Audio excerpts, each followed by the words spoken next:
Perturbações espirituais. Capítulo 9. Amplia-se a área de trabalho. Parte B. Quando chegamos ao edifício, encontramo-lo envolvido em densas vibrações negativas. Embora, vez que outra, brilhassem relâmpagos que tinham a finalidade de diluir as construções deletérias acumuladas nos últimos meses. Entidades de baixa condição moral rodeavam o prédio ou acotovelavam-se, curiosas umas, zombeteiras outras, e pronunciavam epitetos degradantes em relação aos servidores dedicados ao dever. Igualmente, espíritos generosos que participavam dos compromissos iluminativos adentravam-se e dirigiam-se para as atividades a que se vinculavam, embora à avançada hora da madrugada, quando atendiam aos mais necessitados, surpreendidos pelas injunções penosas da existência. Fomos recebidos à porta de entrada pelo fundador da instituição e o nobre dirigente espiritual que se destacava pela beleza refletida na face e a tranquilidade que exteriorizava, fruto da sua perfeita comunhão com as esferas mais elevadas. Alguns dos convidados reencarnados já se encontravam no recinto dedicado às conferências, numa das salas menores, enquanto os diretores e os divergentes eram conduzidos aos lugares reservados antecipadamente. Às 2 horas da madrugada, com o recinto repleto, onde se respirava um clima de expectativa, embora as expressões de desagrado de alguns companheiros que reencontravam aqueles contra os quais se voltaram dominados por transtornos graves. Não pude evitar a reflexão de que todos éramos irmãos, que compartilhávamos dos mesmos ideais cristãos, apresentando-se alguns como inimigos figadais, que se combatiam com certa ferocidade, chegando ao extremo de tal comportamento ameaçar os alicerces espíritas da nobre sociedade. Recordei-me, então, de como somos frágeis e nos deixamos intoxicar pelas emanações morbíficas das trevas, evocando a cena da Jerusalém transformada, muito diferente do dia em que o Filho do Homem a penetrara montando o jumentinho, sem qualquer arma de triunfo ou ambição guerreira, mas pacificador por excelência. Rememorei o povo simples da saudação festiva, erguendo palmas e atirando flores, para logo passar a cena hedionda do julgamento no pretório. Mesmo Pilatos, pusilânime e insensato, perverso e desumano, não lhe vê culpa e deseja libertá-lo, enquanto a mesma multidão, assolada pelos perversos representantes do sinédrio e tomada pelos espíritos do mal, pediam a sua crucificação, mesmo sabendo que ele era justo e bom. Os inimigos desencarnados constituem pesada carga psíquica sobre a humanidade física, por serem as almas despojadas da organização fisiológica, ainda aprisionadas nas paixões inferiores, em vãs tentativas de lutar contra as soberanas leis da vida. De alguma forma, representam o mito de Lúcifer, que se teria rebelado contra Deus e fora expulso do paraíso para as genas infernais. Desencarnados sob o fardo do ódio e dos anseios de vingança contra os seus irmãos, reúnem-se em bandos e cidades, onde se acreditam livres da interferência divina, e lutam com ferocidade contra o amor e a solidariedade. Os formosos comportamentos saudáveis e promotores da felicidade terrestre, sempre relativa. Por verem nos espíritas os discípulos de Jesus, ora devotados a instalação do reino dos céus entre as criaturas humanas, têm-nos como adversários e investem contra os seus compromissos de fidelidade ao bem. Recorrem, sem dúvida, às leis de causa e efeito e se utilizam das brechas morais para se conectarem, iniciando os lamentáveis processos de obsessão. Não apenas contra os discípulos da terceira revelação, como é óbvio, porém contra todos aqueles que se afadigam pelo bem. Portadores de grande crueldade uns, outros enganados sob a indução de hipnose profunda. Acreditam, irresponsáveis e alucinados, que poderão aumentar o caos moral no planeta, enquanto se locupletam nos tremendos fenômenos de vampirismo e de obsessões inomináveis. Não poucos males que vitimam a sociedade têm as suas matrizes na erraticidade inferior, onde pululam em conúbios morbíficos com os seus chefes arrogantes e prepotentes, que se atrevem a ignorar a divindade.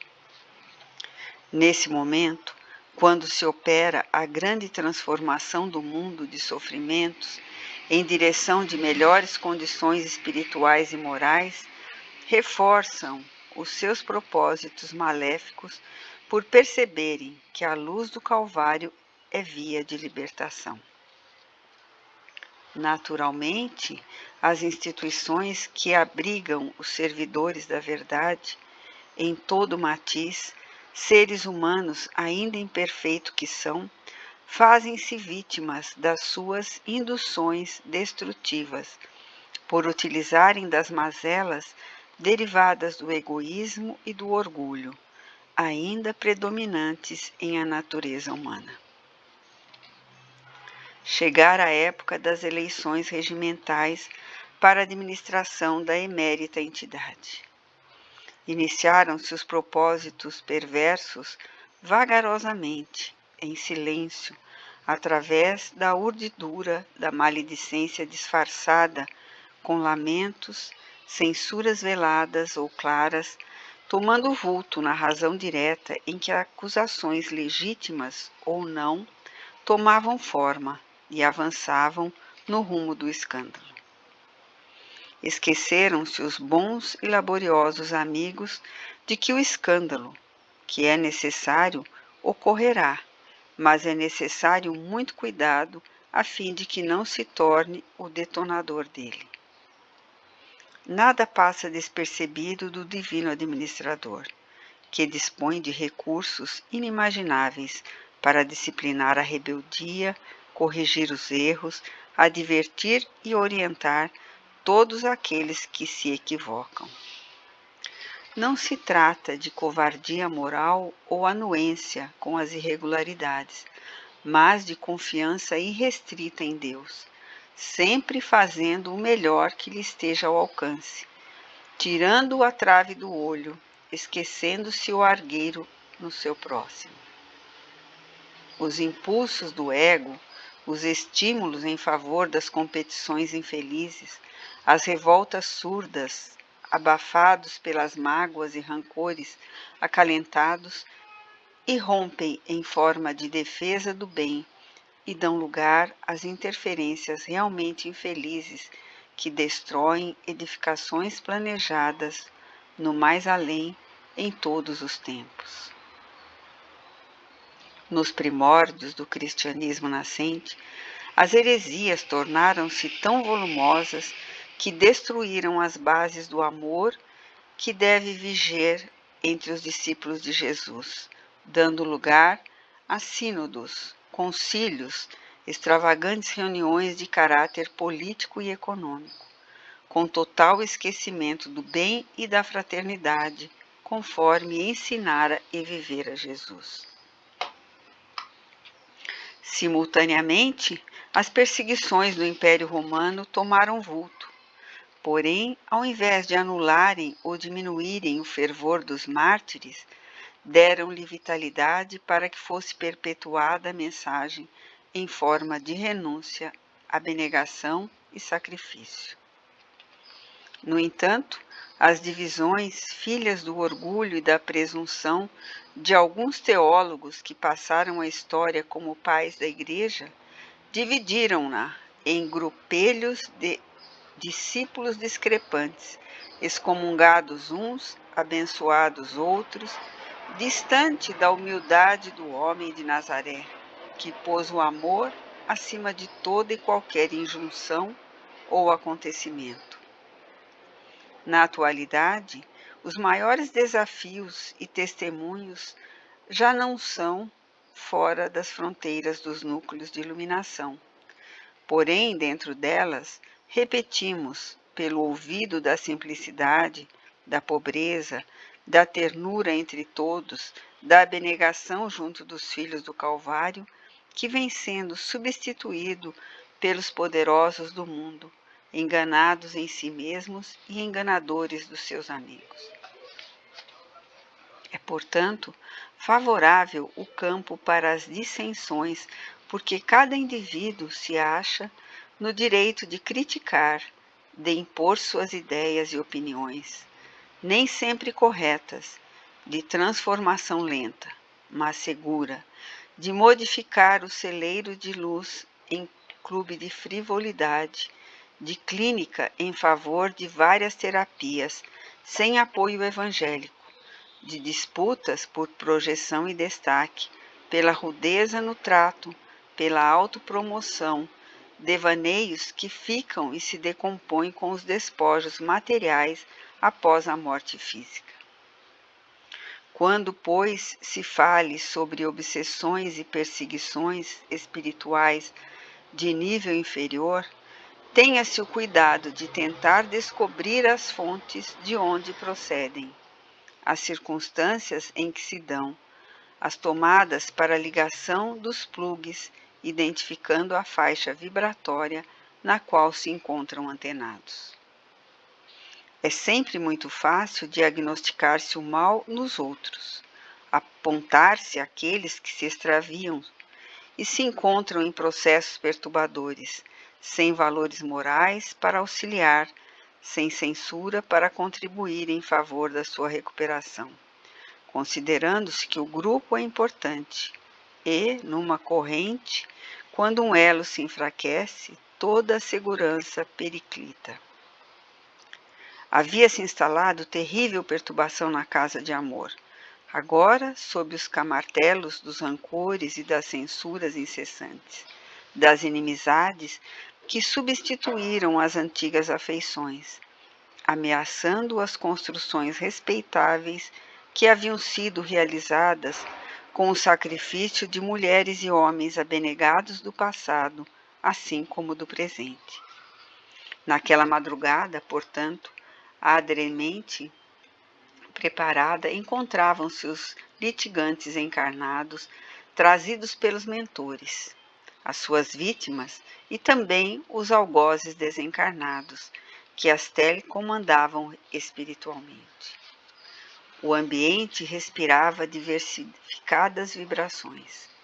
Alguns dos convidados, ao despertarem e notarem a presença daqueles aos quais acusavam, não podiam ocultar os sentimentos de antipatia e ressentimento, enquanto outros, comovidos, dando-se conta do que estava acontecendo, deixavam-se dominar pela oração e súplica a Deus em favor próprio, assim como do conjunto.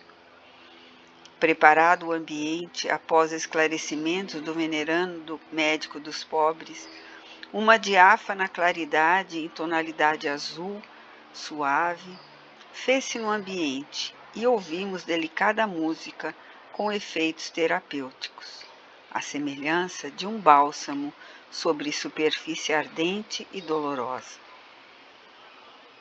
Nesse comenos, vimos entrar venerando mártir do cristianismo primitivo, acompanhado por iluminados benfeitores que conseguiram transformar com a sua presença o ambiente, diluindo-se as construções mentais de antipatia e as vibrações de mal-estar em clima de harmonia e de esperança. Os médiuns da instituição, convidados, encontravam-se ao redor da mesa de atividades espirituais, como ocorre no dia a dia das casas espíritas para o bendito Ministério de Socorro. O visitante especial acercou-se do dirigente do trabalho, nosso irmão Augusto, inspirou-o a levantar-se e, com uma voz harmoniosa, exorou a proteção do Mestre inolvidável para as realizações que iriam ter lugar.